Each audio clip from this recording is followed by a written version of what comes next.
Hello, Hey, Dr. Mitch, how are you? I'm here. I'm not sure what day it is or anything, but Oh, I know. Yesterday, I kept thinking it was Wednesday, and I emailed I emailed all our facilitators that run the Wednesday night groups. I'm like, no, right. "Have you reminded your participants yet?" Blah blah blah. They're like, we will tomorrow, Kimberly." Whoopsie. So, Yeah. Well, I wish my daughter a happy birthday a day too early too. So it's like, oh, well, it's better than being belated, I suppose. it is. Yeah, it's crazy. Are you doing all your classes through video, or are you doing like Well, online? I have I have 5 years of video archives of lectures and stuff. So I kind of get to pick the best and put up for the classes and stuff. My grief and loss class, I'm doing more live videos. I mean, it's still a video, but I'm shooting it right here at home and using my swivel to make it interesting.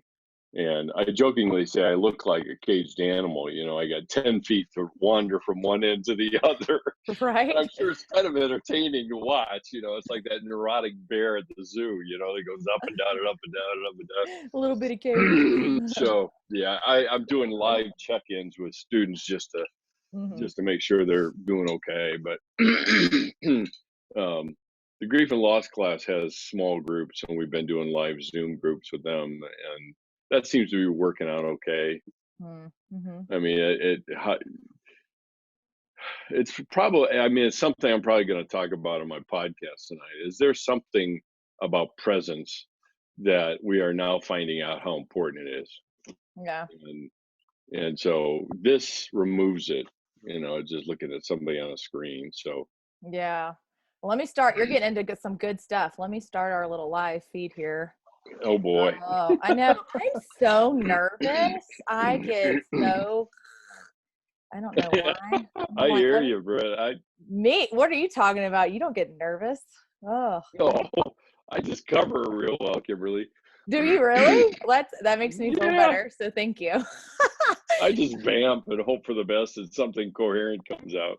I get nervous about, especially with technology not working for me. That's why I Yeah, hate doing my own video stuff. I'd rather just show up. And so I've right, I've been right. up for 2 hours trying to check and be like, is it really going to start on Facebook Live? And so we'll see. If it Yeah, doesn't, you know what? It doesn't. It'll be all right. it's So okay. You're doing a recording, right? I am. It's recording it right now, and that I also was nervous Okay, about that to make sure that it says recording. So I hope it. I've got it that going to my works. drive, and I've got That 500 works. gigs. So yeah, let's see. Live on Facebook. Let's do this. I figured this one out. Well, a Let's. lot of my students got overly excited, in my opinion, about this. Oh, So did they? it started flying around in cyberspace. Yeah, I saw that. I was telling Ryan and Diane and Susan about it. Like, hey, this is cool. And he sends me an email back. Yeah, so I shared it with the whole faculty. He's like, oh no. Ah. All right, let's see here. Add a title. Let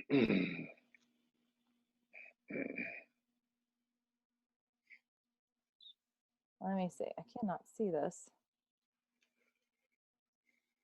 Doctor, I have to add a title to it. Oh, okay.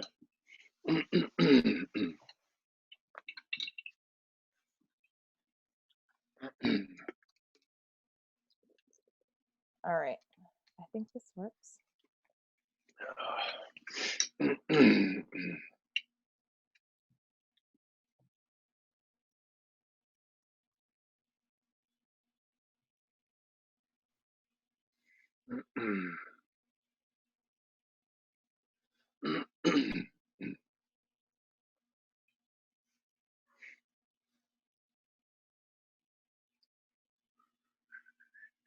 This is a pandemic, correct? Yes.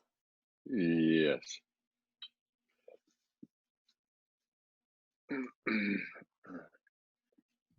Okay, here we go. Going live. Good boy.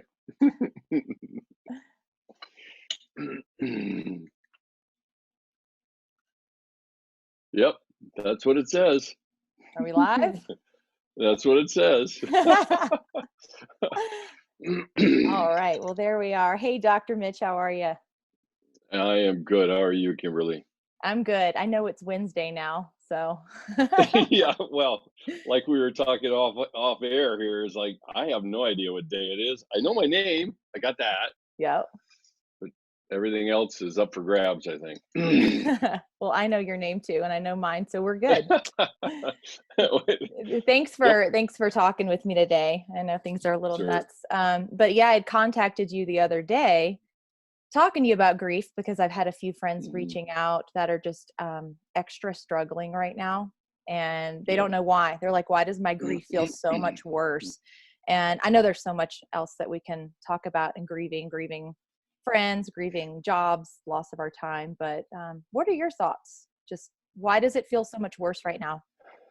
Yeah, I think I our there's a lot that we don't pay attention to, I think, in our everyday lives, and that tends to structure our days. And most of the time, when we use the word grief, we always connect it to losing a person, to death or a lost relationship. But when we're talking about more ambiguous things like a future or a future event. I mean, we have all these students that have all lost their graduation ceremony, and it's not a matter of spectating on it, because that's essentially what they're doing, is they're spectating like a sports event rather than actually participating in it. And so I think what it does is in this the social isolation and the quarantining and all the other things tends to highlight the things that we take for granted, and then we have to come around to, ouch, that hurts. I'm not real sure what to do with these feelings. And like I said, we reserve grief and that word for big things. But what I think we're finding out is that actually the landscape of grief in between the big peaks, the really big items, is filled in with these little things. And when we lose those, then we see, all right, my life starts getting flatter because there's no land in between these big peaks of grief or whatever. And so I think there's an opportunity. Let me put it this way: there's an opportunity, I think, and I use that reservedly, because usually when we talk about an opportunity, usually we're talking about something good. And I don't think anybody is going to disagree with me to say that this is not good. At the same time, I think there is an opportunity to revisit the conversation around grief and loss, and it being connected to not just the big things, but things in our lives that we experience all the time. And I think that's one of them. I had one student tell me it, and I kind of summarized it by saying it's the little things that really hurt, because they don't go away. They're always there. I mean, we can usually confine a loss to a certain period of time, but the little things, they're always missing. And how do I respond to something that's missing? And that's where the problem, I think, comes in, is we don't think that things that are absent are worth our attention. The things that are present, if somebody gets the virus, that's present, and I respond to it. But how do I respond if I don't have it and I'm still quarantined and I'm still isolated from people, let alone isolated even within myself, which is that's a whole nother kind of can of worms. So I mean, I think that's kind of, to me, what I'm seeing is that's kind of what gets in our way, is how we've defined what grief looks like, and how we have connected it only to certain areas or things or events. And then when we start talking about a future which is undefined, to connection, I had one student say to me yesterday, I haven't had human interaction for 24 hours. It's like, yeah, I get that. And Yeah. that's like, holy cow, what do I do with that? So I think there's a lot in this landscape to take advantage of. I mean, the and that's the hard part, is that I've heard a lot of people, myself included. It's like, I'm just in survival mode. I'm trying to get through the next 24 hours and figure out what they are and when they start and when they end, and that's it. And so, how do I lean into this thing, if you will, and pay attention to the emotions and stuff that I'm having, even though they get really inconvenient and they interfere with our functioning and all that kind of stuff. So, Yeah.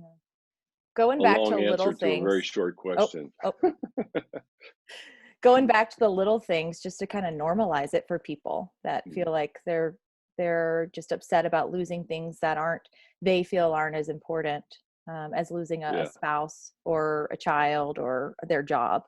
What are some examples that you can give or that Yeah, you've heard and from I your think, students? yeah, I think the enemy, if you want to put it that way, the enemy to, um, allowing us to be human, and that includes the emotions we have, but the enemy to that is comparison. And in a lot of cases, I say there are kind of three C's around this thing called grief and the losses that we've experienced and so forth. And probably the first one is this comparison point. It's like, well, I haven't lost anybody to death, so what am I complaining about? Or I still have my friends, I still can see them. So, and the answer is always the same, is we're trying to shut down and contain, there's the other C, contain the emotions that I have, and then finally control. And how do I control what I'm feeling, what I'm doing, because I've got work to do, I can't wait, blah, all of that. And so, but I would probably underline, more importantly than anything, the kind of comparison thing, because we see, you have a lot of people that literally describe, and I've talked to a variety of people, including the people in my household, who describe kind of emotional devastation into destruction, and then they end it with, "But everything's fine. But Mm. everything's great." That's me. And my response, yeah, my response usually is, you don't have to put a bow on it. It doesn't make, you put a bow on a pig, it doesn't make it any less of a pig. And that same thing is true with what we're talking about here. Is you can't make this a good thing, because it isn't. It's isolating people, and people that have gone into this already isolated. It just makes it even more profound. And so, in a sense, let's call it for what it is, and then use that motivation to move toward people, even this kind of interaction. It's not, as we were talking, off air. It's not. I don't have the power of somebody's presence, and in this interaction, I get all the same inputs. I get visual. I get minor cues, social cues, and things like that, but I don't get presence through a screen. I just can't, because you're there and I'm here. And when you're there, I'm not. And so the presence piece, I think, we probably need to learn a little bit more about how important that is, and use that. I know My Quiet Cave's been doing these online groups, and they're a reasonable stand-in, but the one thing that's missing is the social context and personal presence. And people will say, yeah, that's helpful, but I felt all of these emotions, and where do I go with them? And it's the presence of somebody there with us in that emotion that actually validates it. They don't have to say anything profound. They really don't. It's something I say to my students all the time, and they're probably going to cringe when they hear me say this, but more often than not, people need our presence more than our profound words. Mm. We underestimate the power of our presence, and the Hebrew, the Jewish religion, has a tradition around mourning and grief called sitting Shiva. And we see it portrayed in scripture in Job. And Job's friends literally sat Shiva with him in the midst of tremendous destruction in his life, and for 7 days. And I don't think there's a single American that could get by 7 minutes without saying something. It's like 7 days. And what my response is they did their best work in the 7 days. It's when they opened their mouths that it all went downhill. So yeah, I think probably the one thing I would point to is the comparison game and how that robs us of experiencing our emotions as they are, finding other people that can say, "Yep, me too. I'm in. I got that," and say, "Well, okay, it doesn't fix anything, but at least I know I'm not alone." So, Yeah, no, that's incredibly powerful what you said about presence. And I think you're right. That is the difference with these online groups, or even just talking to you now. Because when we're like this or we're on a telephone call, we want to talk. We want to fill the space because we're not there. And it right. feels awkward if I was just to sit here and stare at you for the next hour. Bless you, child. Please Yeah. don't. Then if I was in the room, when you're in a room with a Yeah, good yeah, friend that's just heartbroken. I think back to my college days, the breakups, you just go over and hang out with a friend, yep, and you can sit there and not say anything. But yep, it's different when you're on the phone or on a video call. You feel like you need to fill that space right, with more words, which we don't need more yep. words.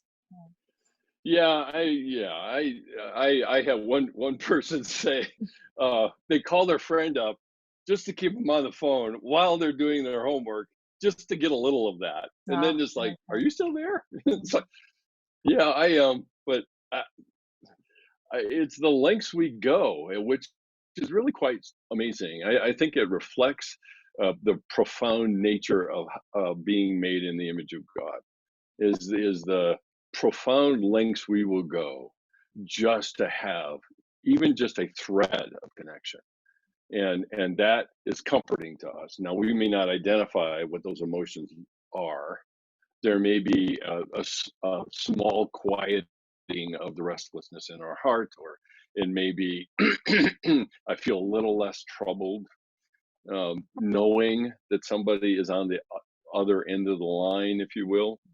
um, but I think that's worth paying attention, because I had one student ask me this yesterday, and that was, so what do you suppose it's going to be like when we get back to quote unquote normal, whatever that is? I mean, um, and you know, how is this going to impact our social relationships? And the skeptic in me says, it probably won't.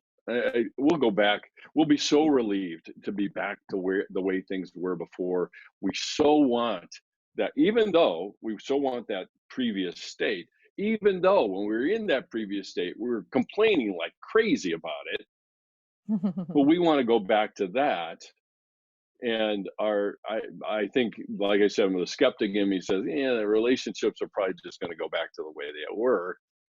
Or we can learn something about, like I said, kind of the landscape of our own hearts and what feelings do. And what feelings do is they drive us toward each other. Now, if we empty our lives of the feelings, what does that mean? Then our interactions with each other is nothing more than information exchange. It Wow. doesn't have the depth to it that the feelings do. And I know a lot of people, whatever number of people are out there, but I know a lot of people are saying, yeah, it's a psychologist, it's a counselor. That's all they want to talk about is feelings and blah, blah, blah. And I get that. I do. I think a lot of times when I talk about it, it seems like that's all I talk about. But it's because of our overemphasis on scrubbing our lives clean of the things that make us human. And that I think we're paying a price, and now we're finding out what that price is like now, because we didn't build in that into our relationships before. No, I think you're right. Mm. Speaking of people out there, let me check here. Because I know one of the things about doing Facebook Live is interactions. Let's see if we have any questions. Um, yeah, Mason says this time is showing us even more how important connection is, bringing us back to our roots in a sort of way. Absolutely. Yes, just be there. You can't get presence through a screen, Chad says. That's very true. So let's go back So we've talked really about presence and the importance of being there with Mhm. people. So uh, let me think of how to phrase this. I've known a few people through, of course, online. I've seen where people have Mhm. lost loved ones during this time, some to COVID-19, some from other Yeah. causes. And they're Yeah. unable, because of the restrictions, they're unable to Mhm. have memorial services for these Mhm. people. And so, what would you say to them, or to some of us that are having a hard time mourning in the traditional way of having a memorial service?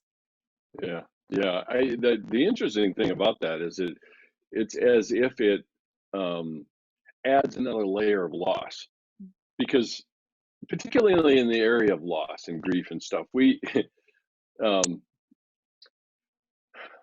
how do we count on our rituals to give the full meaning to what it is, and a memorial service or a funeral service or wake or whatever the word is we're going to use at the time does that for us. It kind of marks time for us. We set aside that time to connect with people, connect with the memories, and the happy and sad both. More happy because we don't like the sad stuff. um, and so it kind of adds meaning. That's what rituals are for. I mean, rituals are for adding meaning. They mark time.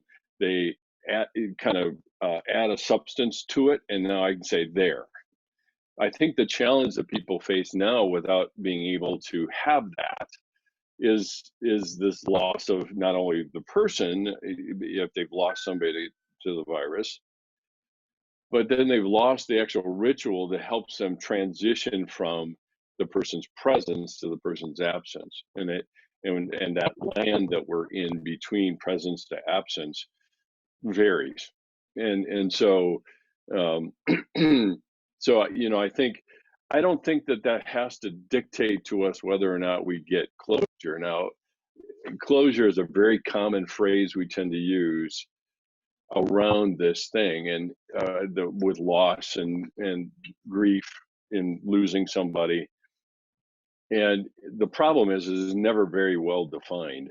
It's like, how do I know when I have my closure? And yeah, most of the time, ironically, it's defined by how it feels to me. And so people end up saying, well, I'll know it when I have it. But if I'm doing all my effort, like I mentioned before, to scrub all the emotions away, then I'll never have it, if that's how we're going to do this thing. So the idea of closure, I think people then have to kind of institute their own rituals to stand in for the more institutional rituals we have, whether, like I said, whether it involves the church or whatever that involves. And that may mean, you know um, writing a letter. Mm. Yeah, obviously we can't send it anywhere, but I think again it's writing a letter. One of the rituals I instituted for myself. My dad died when I was 12, a long time ago, um, and I never really said goodbye. I was just afraid of saying goodbye, because if I said goodbye, I figured I'd lose him again. So the least I could do was hang on tightly and hope for the best. And and that was one of the things that I did, is I wrote a letter to him, telling him, one, I was mad because he left, and you would say, well, that's fairly irrational. I mean, he didn't plan to die. It doesn't matter. That's not how it felt to me. And then I went to the cemetery and sat by his grave and read it to him. And was he there? Of course not. He wasn't. But I was there, and ultimately my heart was waiting for me there, because I had disconnected from it during that time. And that's what these moments of loss sometimes do, is that they separate us, and we have to find a way to get reconnected. And these rituals kind of help us do that. And writing a letter or listening to music that was part of the landscape of the relationship, or um, visiting places that you frequented with the person, things like that. And again, somebody I've heard all the excuses. I've been doing this for way too long, and the excuse is, well, why? I'm just making myself sad again. Hmm. Yeah, No, yeah, and I can relate to I that. know, I know. It's like, and Yeah, yeah. the last I checked, no one's died of sadness. Mm. The and the interesting thing about this is that all of our most beloved scripture passages oftentimes are a result of a loss, because that's the one thing that we can connect with. As a matter of fact, if you take any of sad stuff out of the Bible, you'd lose whole sections of it, including whole books, like Lamentations. The Yes. word is lament. Mm. And I think cultures that facilitate and encourage joy and great, celebration, all that, also have to make room for the lament. In order for one to have meaning, we have to have its contrast. And scrubbing ourselves clean of all this other stuff, it works in the short term, but sooner or later, I think the pent up energy, and I just talked about this on my podcast last night, is uh, it leaks into our emotional water table and begins to contaminate the relationships that I have. I may not see it for a long time. I mean, in my case, I didn't see it at all. Of course, I was a young kid for 10 years. And then I bumped into it when I started actually doing real grief work around that. And I recognized that, wow, I had I hadn't crashed and burned, but I had pretty well corroded a lot of my relationships because of my anger and the other things that were part of losing a parent. So I think sometimes people have to get a little creative in these times to institute their own rituals to stand in until such time that they can do a more institutionalized one that the church offers and things like that. It's not the same. None of this is the same. I mean, there's nothing here that's quote unquote normal, but I think we can be intentional about moving into that and helping others, encouraging others to do the same, and encouraging ourselves and giving ourselves the space to do that. And for some people that have lost people, this social isolation is like being thrown into the desert with no compass and no map. And so it's a very lonely proposition. I think friends around that person need to make the trek out to the desert Mm. and sit for a while with them, and when they're ready to walk with them at their pace, not ours. And then we will find community again, which is what we all have been longing for anyway. Yeah. Mm. Yeah. Thoughts on the just being isolated and um, not being able to go about our normal rituals. But I also started thinking sometimes when we are confined at home, we're not around the normal distractions. We're not able to go out and distract Yeah. ourselves, right? From feeling what we Yep. feel. So it might feel worse and harder because we're just Oh stuck yeah. with all of our stuff, right? Yep. Yeah, we have our, I mean, we kind of have our comfort items, or Yeah. our favorite distraction items. I'm confined to my 10 by 10 office here at home. I've got lots of distractions in here that I could make a pretty good case that they're good, but they're not what I'm supposed to be doing, which is part of my resistance.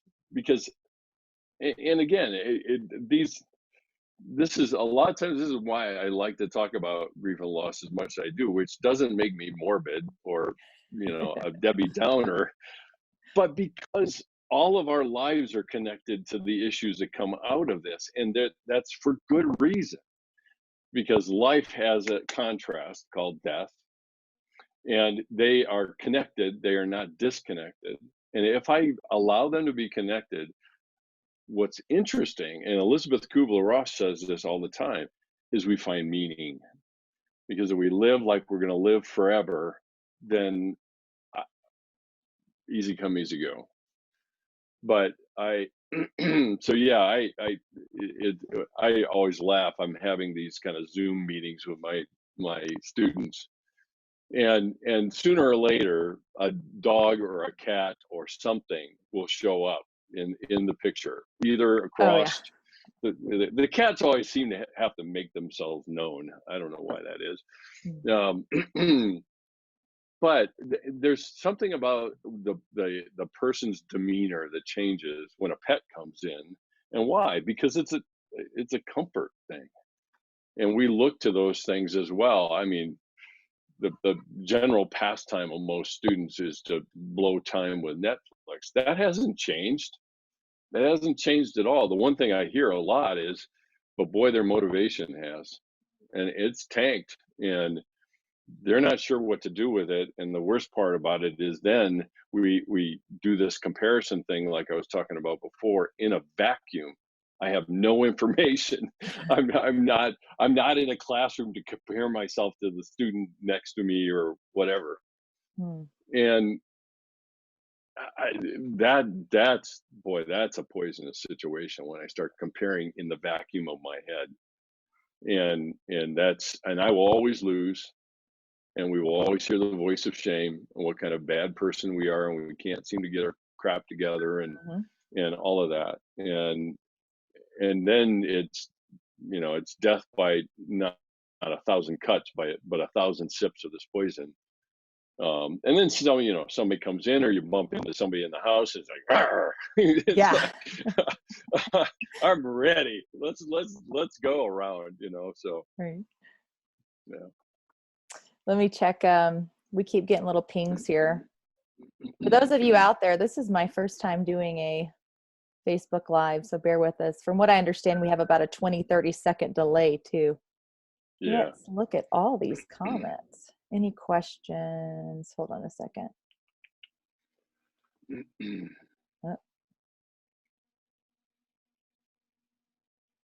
for some reason, they've all disappeared. If anybody's got questions, please go ahead and ask them again. The minute we look, they leave. I know. I don't know how to start the comments over. It says there's 17, but I can only see a few. I apologize.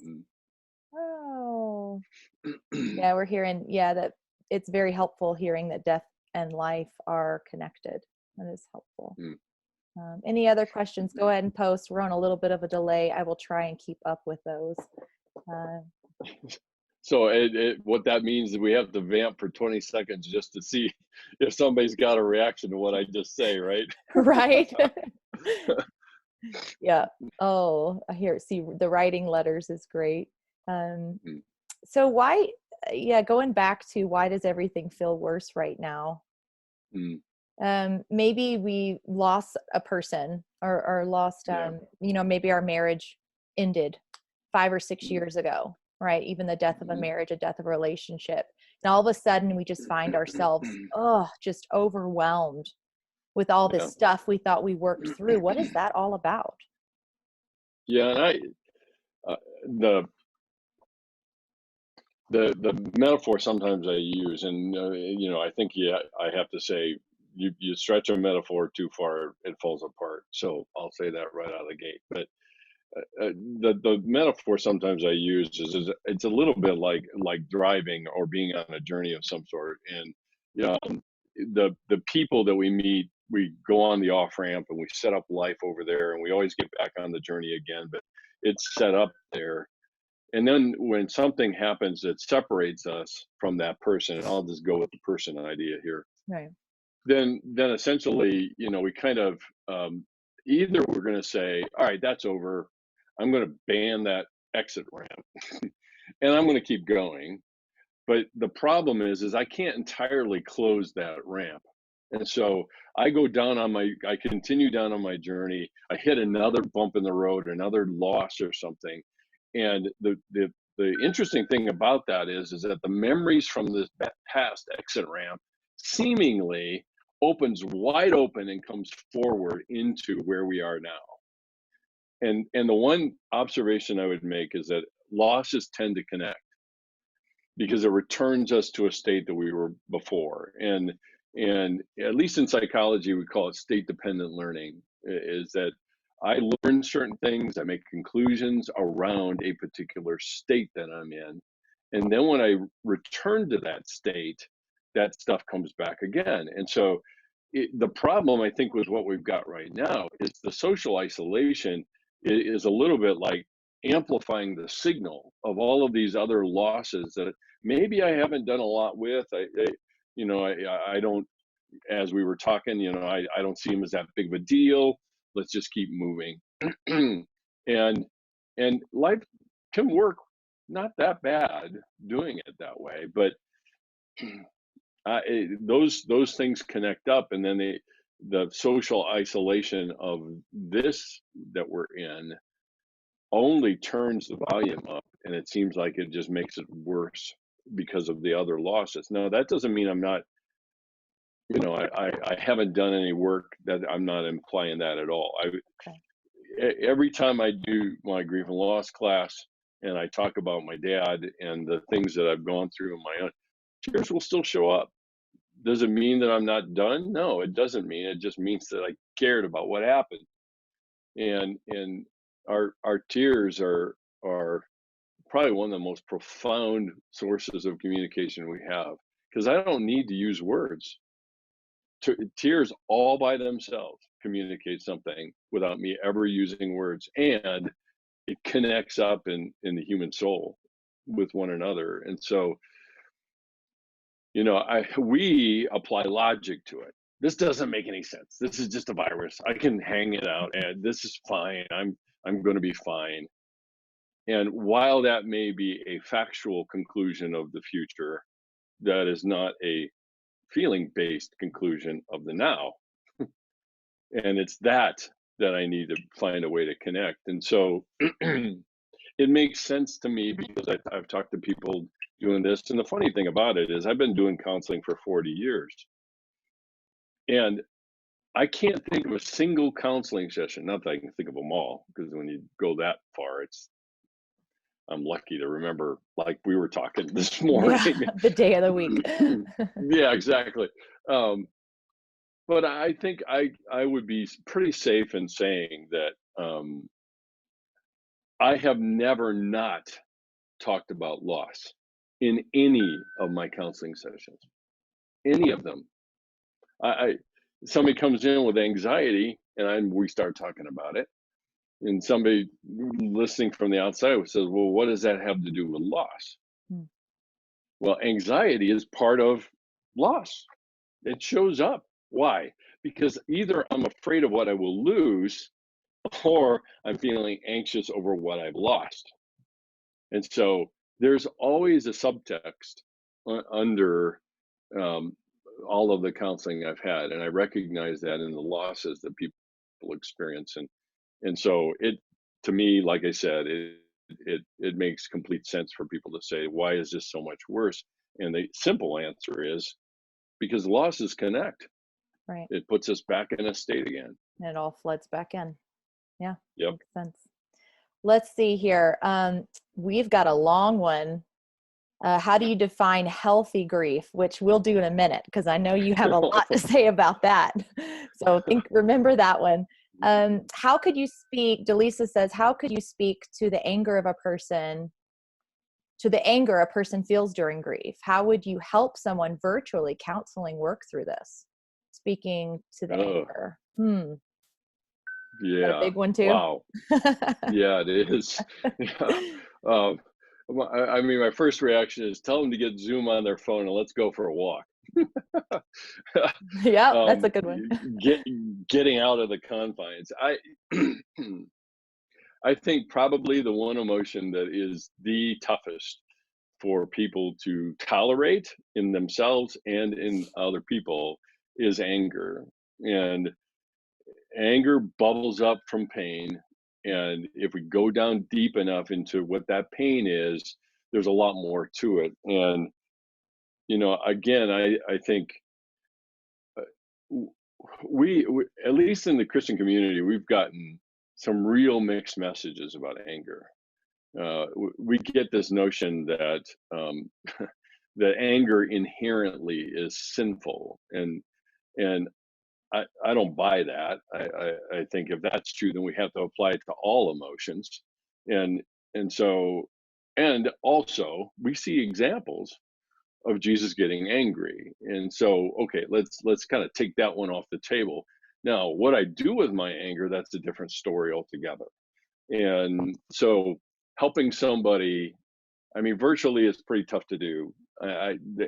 This is most counselors are hamstrung with this thing because they're accustomed to what we talked about earlier in terms of presence. And I read a lot in somebody's posture, and h- how can you tell that in this setting?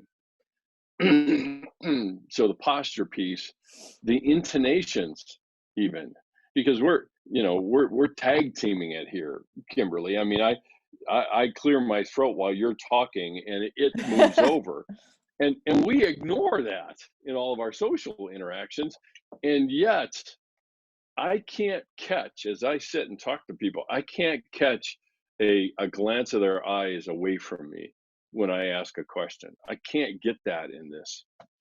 And so we, again, and we talked about this already, we kind of blow past some very, very subtle social cues that help us to position ourselves with other people. Now, all that to be said, what about anger? Well, anger is a necessary part.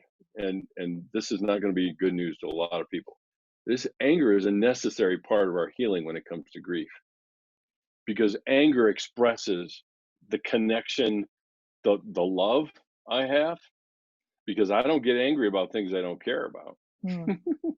I mean, it's like, yeah, whatever, easy come, easy go. But you start messing with my kids or messing with things that I really care about, you'll end up seeing a very different side of me. Yeah.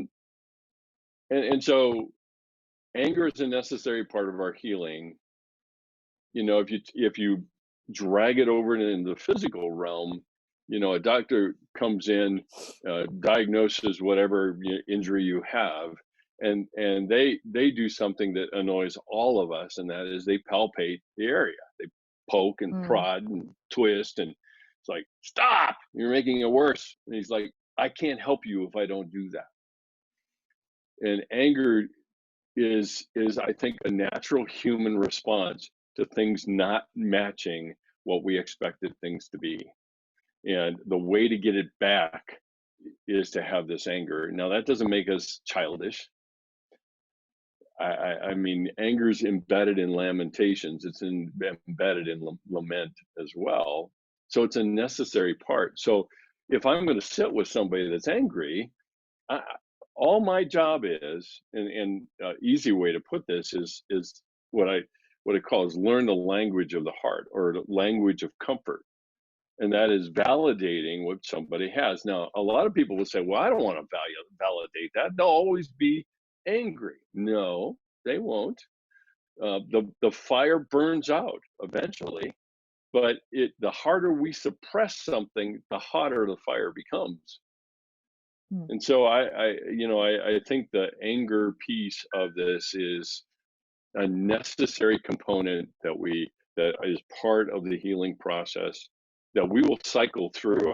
You and I talked about in that video we shot back in the summer, is that we people are watching themselves cycle through now. We go from numbness to Mhm. being really ticked off to resigned to apathetic to I got to get some stuff done, which is another distraction. Mhm. And sooner or later, I slow down long enough to survey that landscape and say, uh, there's I see some growth here, but then I also see this wilderness over here that I've left, and that's part of that cycle. And we talked about the model I like to talk about as a seasonal model, and people have gone from, well, and even our crazy weather here, we do that is, we go from winter to spring to winter to spring, and now today's spring, and then we move into a summer, and we get more activity and we get more energized, and then we return to a fall of our grief where we reminisce, we have some retrospective about it. The color starts to return to our lives, and that's a natural cycle in the world around us that we're all familiar with, but the cycle within us we're not as familiar. And And that's what you call, to stop anger, you, that's your yeah, seasons of grief model that you came up with. right, Yeah, yeah, that you created. right, right. And that's, each one has a little bit different landscape. I'm standing on the shoulders of some great theorists and grief and loss, and but each one has a different landscape, just like every season does, and each one has different tools that are needed. And I jokingly say, when the leaves start falling, I don't get my snowblower out. I get a rake out, and when spring comes in the grass, I don't get a snow shovel to clear my yard. I use a tool that goes with it, and my kind of um, suggestion is that maybe if we thought of it in seasons, we wouldn't be quite so surprised when fall came around. It's like, we go through summer and fall comes, it's like, how did that happen? I don't know where that came from. And yet, when it comes to states within ourselves, we do that all the time, right? I mean, I have people saying, I don't know where this is coming from. It's like, Yeah. really? Everything's good. Everything's great. Why are all the Yeah, leaves dying and falling off of me? yeah, yeah, right. Don't rock the boat, for crying out Yeah, loud. yeah, exactly. Yeah. Oh, so is there a healthy way to grieve? How would you define healthy grief within that? Is that too big? Yeah, I mean, no, well, yes and no. I mean, I spend, I'm now spending 16 weeks just talking about that. But I think, um,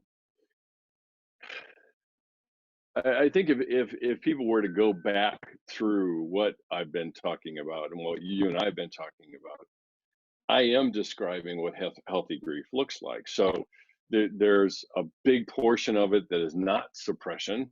There's a big portion of it that is acceptance, and all of the things that are related to the seasons that I've been talking about are really a part of healthy grief. And the fascinating thing about it is I don't have any data to back this up other than just my own experience, but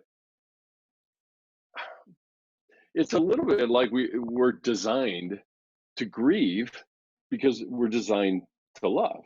Mm. And so because of that, then if we don't do those things that I mentioned, suppression and denial and containment and all the other things, and even being present with ourselves, which is, again, that's just a whole nother exit ramp, then that's healthy grief. I think the problem is that a lot of people think grief is this very uniform thing that and that's why we like the stages, is that I go through denial, and then I go through bargaining, and then I go through detachment, and then and not really. I have not yet met anybody that goes through grief and says, yep, it's pretty linear. I got through denial, Mm. got to the end to resolution, we're all good. Very Yeah, linear. rarely. Yeah, very. And usually, our systems and our emotional systems kind of come back to hijack us, and we say, wait a minute, I thought I had this done. So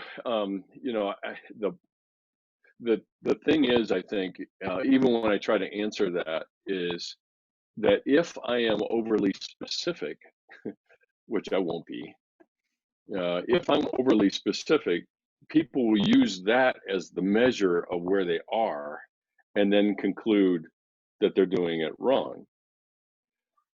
The only way to figure out how to do healthy grief well is always in relationship. Mm. Always in relationship. We would rather have kind of a ladder-like approach to it, and so when I get to the top of the ladder, I'm done. But the problem is, and it's not really a problem, but our lives are littered with relationships. So, and that's what we're feeling the absence of here. Mhm. But our lives are littered with relationships, and those connect to loss as much as they connect to fullness. And that's that contrast that I was talking about before. Yeah. I have somebody here. So, Susan asked, how do we help people identify what they're feeling?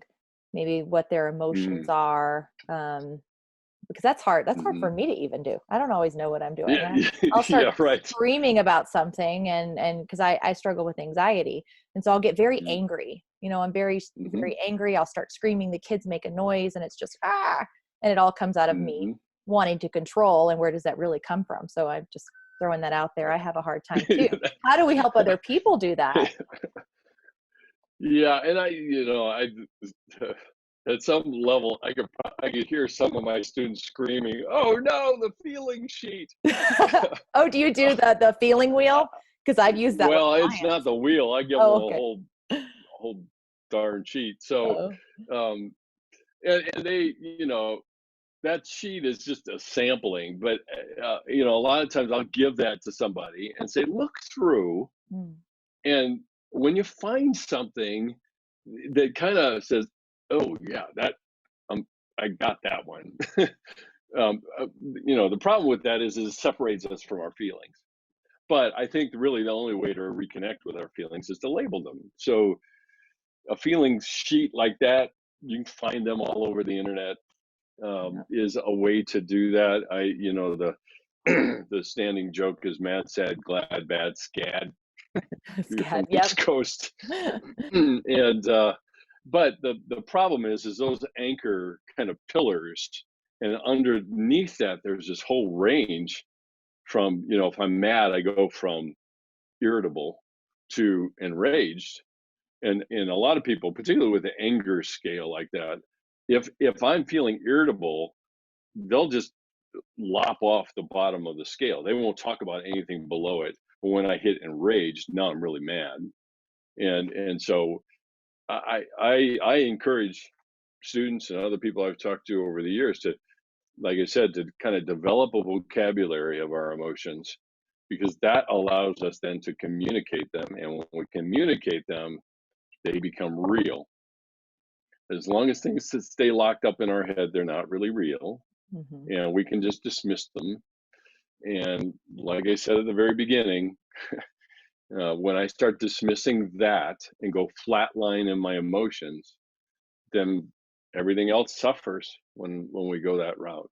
So, Yeah. Let's see, I've got a couple more questions. mm, Let's see. Also, can you talk about teasing out our anticipatory grieving? What will life be like after this?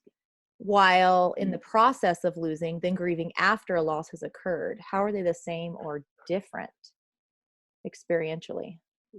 yeah, I mean that's kind of the cycling thing that Right. we were Ruth talking was about. talking about. I Mhm. Elizabeth Kubler-Ross makes the assertion in one of her final books called On Grief and Grieving, that anticipatory grief is another beast altogether, Mm, because it's a thing unto itself. And unfortunately, it's built on something that hasn't happened yet. Now, if some people are sitting in an ICU with somebody with COVID, and it hasn't happened yet, but it seems imminent, that is a different level, I think, of pain than the pain once it's finished. And a lot of people that go through grieving have a really hard time with the sense of relief they feel around that. Now, some of it is directed toward the person, and the relief of them not having pain anymore. But particularly, if you really get right down to it, the trips into the hospital, yeah. or 24/7 caregiving, or any of those things, there's a sense of relief that comes from that. And So, not having to worry um, about that phone call that's going to come. right, Right. right, right. So the anticipatory aspects of this is really our exquisite ability to live somewhere that doesn't exist yet. It's called the future. And the problem is because it hasn't been defined yet, what do we fill it in with? And we fill it in with a lot of the fears and a lot of the insecurities and the other things that we just have normally in everyday life, except that's all that's a part of it. And then that looks pretty bleak. and I'm feeling even more so. So I think to some degree, um, being patient with oneself, Mm. with the anticipation of what's coming, and bracing ourselves for that, and in a lot of cases, people will brace themselves and kind of turn off the emotions because I've got I've got to make decisions. I've got to I've got to be there for other family members or whatever that might be, and so that part of it is there's a lot of permission granting I think that has to be done to engage it to the degree that I can, not to the degree I should.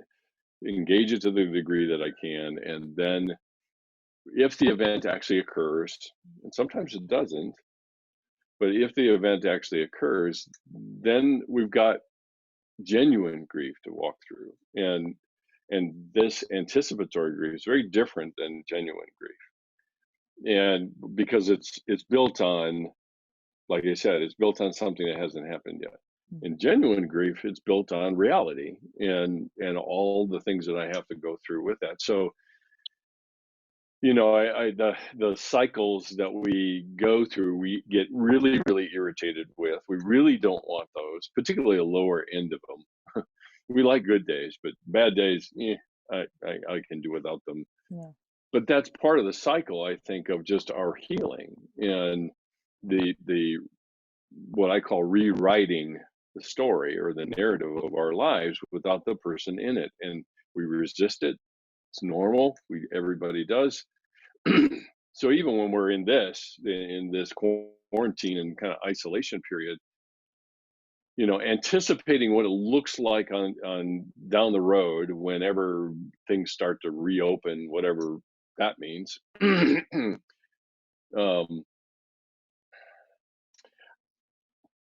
I, I don't know. I mean, quite honestly, I, Mm.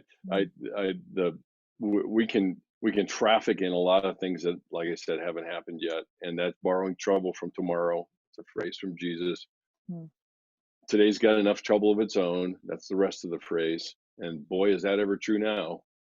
And so, the tolerance and patience with ourselves in terms of cycling through is probably the key, not only in anticipatory grief, but also just genuine grief. Yeah. So, Thank you. So I've got one more question for you. We've got so much we've covered. Oh, mm, Laura asks, is there ever really an end to grief? Does the pain ever go away? I think I mhm. know the answer, but I'll let you do that one.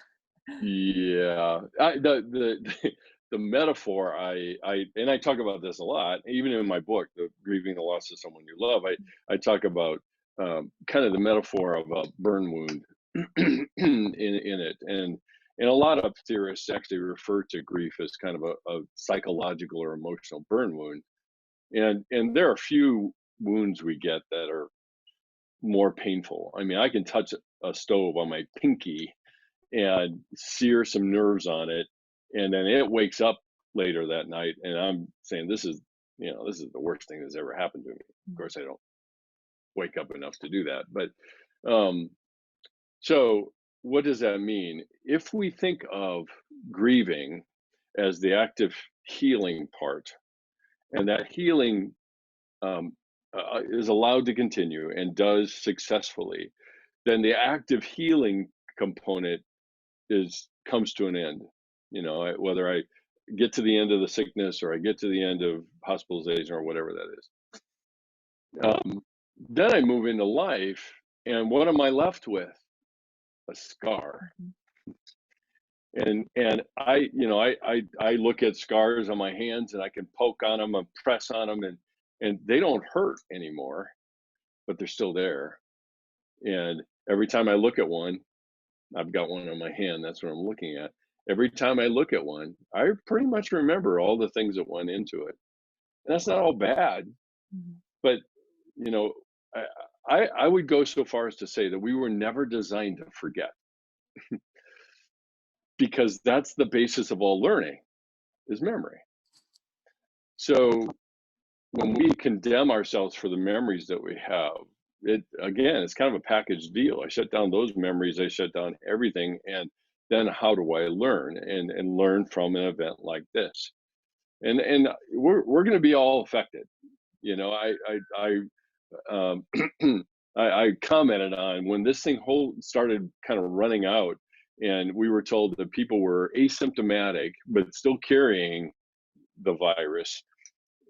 You know, it was almost like if you paid attention, people were kind of looking at each other, kind of slant-eyed, like, are you a carrier? Are you going to infect me?" Mhm. And they're looking askance at them, and that's and so people become a threat because they're carrying it, and I don't want to get it. And I wonder what impact that's going to have down the road, because Yeah. we've kind of had this suspiciousness added in Mhm. of that. Now, the funny thing about it is that before all this happened, we were all swimming in a bath of germs all the time. Particularly if you have kids, you've got Oh, walking little yeah. germ factories in your house. So, Uh, so we're swimming in it. We just didn't. Now we're made aware of it, and so we end up kind of looking at people a little differently. And I mhm. again, I kind of wonder what impact that might have on our relationships, how to reestablish trust in each other, Right. trust that you're washing your hands 50 times a day, and just like me, and those kinds of things. So Yeah. No, I've been talking with my family back on the Mississippi Gulf Coast because we've had hurricanes. I mean, we have yeah, hurricanes, I'm sure you've heard. And yeah, after a devastating hurricane, everybody kind of rallies around each other and they're there mhm, for each other. And it's just, you see this awesome resiliency. I will yeah, brag on South Mississippi. They're awesome. it's okay. But Yep. realizing, we're all kind of in this weird place that's similar where Hmm. people are struggling and Hmm. suffering, but it's very different Yeah, because people almost are seen as the enemy. So we can't really rally around each other. right, But, right. uh, but that's another Yeah, rabbit hole. I want to go back really yeah, quick to what you were talking about yeah. with pain and the grief. And Mm. you said, we'll always remember. Is remembering the pain we felt part of that? Because I feel like I've healed from losing Hmm. people, but when I Hmm. think of them, I still cry. And you say you Right. still cry about your father from Hmm. Hmm. 30 plus years ago. Right. So Right. what is that? What's the And difference in feeling a sad emotion when you're talking about them, and then that pain from the right. one that hasn't healed? Can you just tell me what's the difference?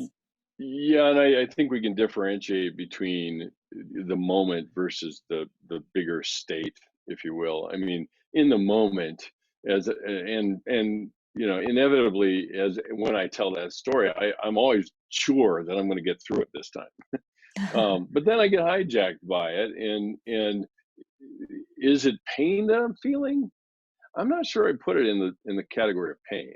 It's sadness because it's Okay. gotten differentiated for myself, and so the enduring kind of state of being in pain around the loss of somebody, I don't think that lasts forever if we do our grief work, and that's really what it is. If we do grief work well, then healing comes, and I can remember it. I can be sad. I can, I can chuckle about some memories I might have from somebody or whatever. But that's it. It's fairly um, confined to the moment, and that's kind of the challenge, right? Because I think a lot of people, you know, the one observation I would make is that we end up having a culture that conspires against grieving because it's really inconvenient and messy and undefined, and all of the other aspects of it that people feel helpless and etc. And so because of that, then we've got lots and lots of people that drop off, their grieving after a certain period of time, and then another loss occurs and they feel it again, and so we've got a lot of kind of unfinished, and I wouldn't say business, but unfinished work to be done. Now, what that means is that if I'm willing to do that when the next loss comes along, whatever that is, and allow it to uh, help me to do more work on what I didn't get finished before, I think that's a good thing. So we're not stuck in the past and say, well, it's unresolved, and I'm stuck with this pain for the rest of my life. No, I'm not sure I buy that. Okay. There may be some rescrubbing of the wound that has to be done in order to find out what's truly healed and what needs our attention. So yeah, I don't think that being in the state of pain is an enduring thing. Um, but we feel it in the moment, and actually, we actually invite ourselves to feel it in the moment when we tell the story. Right. Yep, No, I think that's great news for a lot of people probably I'm sure. watching. That's very hopeful. So thank you. Well, we've been talking for an hour now. Holy cow! That went by really fast, didn't Where'd the it? time go? Yeah, right. I know. Thank you so much. I Oh, will you're end. welcome. I'm about to end the Facebook Live, and I'll stick on with you for a second to ask some Okay. questions. But for everybody watching, as a resource, they can visit your website. You've got some great stuff Yeah. on there, and they can buy your book. Can you tell me a little bit about that? Yeah, the website is drmitch.com. The Mitch is spelled Mitsch. There's an S in there. A lot of people will forget that. I'll put it in the And yeah, comments. there's a lot of resources there. Most of it is for students and so forth. But people are welcome to do that. So, and under the CCU tab, there's the beginnings of a podcast that I'm doing, that I just started doing. So there's only a couple episodes in there so far, and it's done by a very amateurish production engineer, me. So, but there's that, and then the book itself, "Grieving the Loss of Someone You Love," is on Amazon. Any of the outlets, they added an audio book. My publisher did as well. Um, and obviously, you can get it in Kindle as well on Amazon. So there's that. And then the other one is just my YouTube channel. That's under my name, Ray Mitch. And I've been putting up my lectures from the grief and loss class. And so Oh, awesome. if people are interested and they want to take a look at them, it's a class. Okay, it's not a inspiring kind of sermon at all, although I have one student refer to my lectures as sermons, but that resource is there too. So those are probably the main targets. Great. Well, thank you, Dr. Yeah. Mitch. I Yeah, appreciate you talking with us. you're welcome. Thanks for inviting me. Absolutely. All right. I think I've stopped the live stream. We'll see. I don't see Facebook Live anymore, so I think, Okay. Where do you see that? yeah, Is it just on your it, screen? Up it's at the up. left? It's up in the left-hand corner. Yeah. I noticed over halfway through it, I'm looking at your picture, which is down on my screen. And I thought, oh, it looks like I'm Hmm. not looking at you because I have to look up at the camera. But when I do that, Yeah. I'm not looking at you. So it feels weird. That's So right. I probably am looking Well, down the whole somebody's time. somebody's got to be looking down there. I can look at the camera, but it's, yeah. Oh, okay. I found out. I found out when I was doing my podcast. I tried to add kind of the video component into it, and I mean, this office is not very soundproof. So it sounded like I was in a cave, and but I had the video component in it, and it's like, video, no video. I can control the audio part of it with GarageBand or something like that, and kind of get Right. the white noise in the background out of it and all that kind of stuff. So I just opted for the audio, but Yeah. I kept looking at my screen. I've got a 30-inch monitor over here, Oh, I and didn't I'd even look at notice. that, and then I'd look at that I'd be it's like a Yeah. tennis Oh, yeah. match of some sort. So Right. Well, that's yeah. okay. I feel better looking at your face and your eyes and your mouth. Of So it's gonna look course, like I'm looking that's off where our screen, eyes but go. I don't care. That's fine. The Yeah, that's green where our dot eyes just feels go. weird. Yeah. Yeah, right. Well, I Yes, she's appreciate the you. green dot. Yeah, I'm you're gonna welcome. hopefully download this from Zoom and I'll just put it on YouTube and I can send you the file so you Okay. can just upload to your channel too. Yeah, And that'd be great. probably send it through Great. a Google Drive or whatever. We'll figure it out. Okay. Yep. Awesome. Sounds Thank great. you. Thanks for inviting me. Been Absolutely. fun. Thanks so much. I appreciate you. Yeah. See ya. Bye. Bye bye.